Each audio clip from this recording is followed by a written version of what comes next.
Creo que todo el mundo conoce a los personajes típicos como el protagonista, el antagonista, los secundarios o los coprotagonistas y los coantagonistas.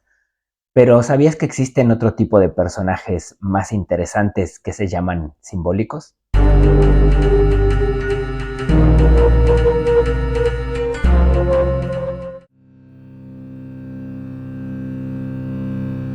El primer grupo de personajes de los que te hablé se definen por su importancia o por su postura dentro de la trama.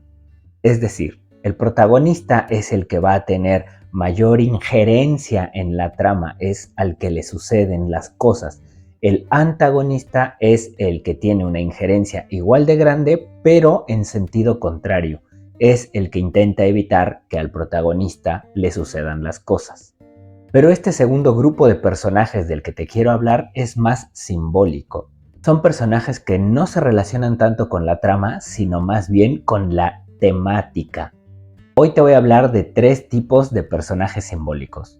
El primero de ellos a mí me gusta llamarlo el personaje moneda. Suelen ser, por lo general, dos personajes pero que representan un mismo ser, como las dos caras de una misma moneda. El ejemplo más clásico que se me viene a la mente son Pinky y Cerebro, que son personajes que son indisolubles. Eso quiere decir que no los podemos separar. No hay Pinky sin Cerebro, como no hay Mary sin Pippin. Son personajes que están representando a un mismo ser, pero que es muy complejo, que puede llegar a tener la estupidez de Pinky, pero también la genialidad de Cerebro, que puede tener la tenacidad y la decisión de Mary y al mismo tiempo ser juguetón y audaz como Pippin. Estos personajes suelen simbolizar justamente eso, una dualidad. Más recientemente hay otro ejemplo de personajes moneda que ha ido evolucionando, como por ejemplo los gemelos Mauler en Invincible, o el caso típico donde esa moneda realmente se convierte en un solo ser, como Gollum y Sméagol del Señor de los Anillos. El otro tipo de personaje simbólico del que te quiero hablar es el personaje comparativo.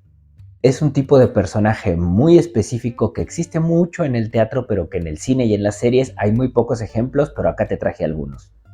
Son personajes que suelen ser un reflejo del protagonista, que pueden llegar a tener los mismos gustos, los mismos intereses o la misma profesión, pero que en un determinado momento de la trama, a la hora de tomar una decisión que va a ser fundamental, toman la decisión contraria que tomó el protagonista.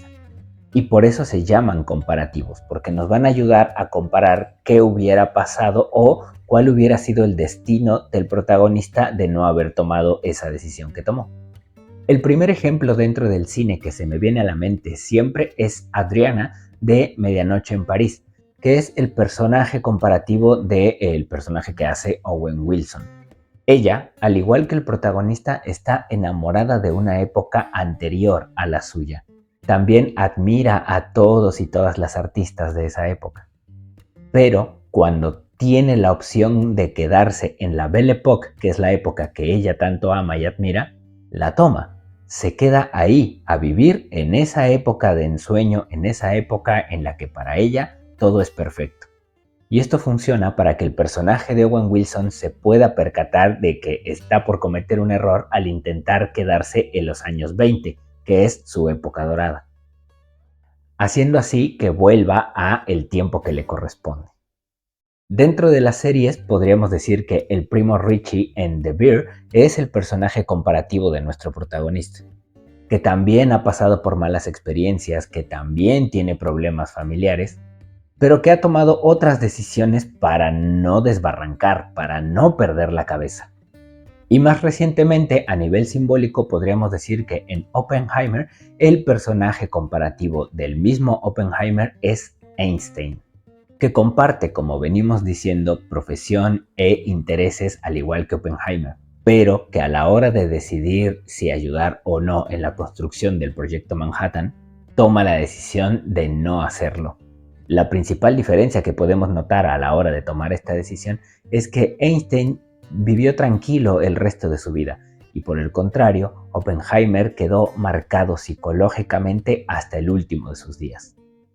El tercer tipo de personaje simbólico que te quiero presentar es el personaje metafórico. Son personajes que no solamente se representan a sí mismos, sino que también representan a algo más grande, como un concepto, una idea o incluso una emoción. Por ejemplo, en la más reciente película del Gato con Botas, el personaje del lobo se representa a sí mismo, es un cazador, es alguien que está intentando buscar al gato con botas, pero también representa algo más elevado, representa a la muerte. La muerte misma, la metáfora, el símbolo que es la muerte está representado en este lobo, que en términos de la película sabemos que tarde o temprano va a terminar alcanzando al gato con botas. En la serie de HBO Chernobyl, el personaje de Ludmila, además de ser la esposa del bombero, una mujer embarazada que termina perdiendo a su hijo culpa de la radiación, también es metáfora de algo más grande. Ella representa a todo lo que es la Unión Soviética. Podríamos decir que es una metáfora de la madre patria, aquella que logró sobrevivir al incidente que hubo en Chernóbil, pero que tuvo que sacrificar a su hijo o hijos. Y también en la serie de Avatar podríamos decir que todos y cada uno de los personajes del elenco son una metáfora. Zuko y su elemento el fuego, que son una metáfora de lo abrasivo y lo autodestructivo y agresivo, pero también al mismo tiempo es una metáfora de lo energético y apasionado que puede llegar a ser el fuego. Toph y el elemento tierra, que es una metáfora perfecta de que en la vida a veces hay que ser determinante, y también es la que hace las bromas más crudas porque está siempre con los pies en la tierra, es la más terrenal, aquella que puede decir las cosas sin pelos en la lengua, dura como piedra. Aang y el elemento aire como metáfora de que no tiene ninguna atadura terrenal y que al mismo tiempo es muy liviano, pero también tiene muchísima calidez y suavidad con la gente que lo rodea. Y por último, Katara y el elemento agua, el elemento de la transformación. Katara constantemente está haciendo una metáfora de esto, porque pasa del enojo al enamoramiento, a la histeria, a la desesperación, al miedo. Es el personaje más cambiante de humor dentro de la serie Avatar. Incluso podemos decir que Azula también es una metáfora del elemento que representa, pero no el elemento fuego, el elemento rayo, que es inestable, impredecible y fulminante. Así como estos, hay otro tipo de personajes simbólicos, pero no quería que el video fuera muy largo y por eso únicamente te presento estos tres. Espero que te ayuden para poder visualizar con mayor profundidad las series y las películas que estás viendo. Así que ya sabes, cuando alguien te diga que los tipos de personajes son protagonista, antagonista y secundarios, tú le puedes responder que no, que también existen los personajes simbólicos. Si te gustó este video me ayudaría muchísimo que le des un like y que lo compartas. Y por otro lado también sígueme en mis redes sociales donde subo este y otro tipo de contenidos. Y por último te pido que te suscribas a este canal para que tú también puedas estar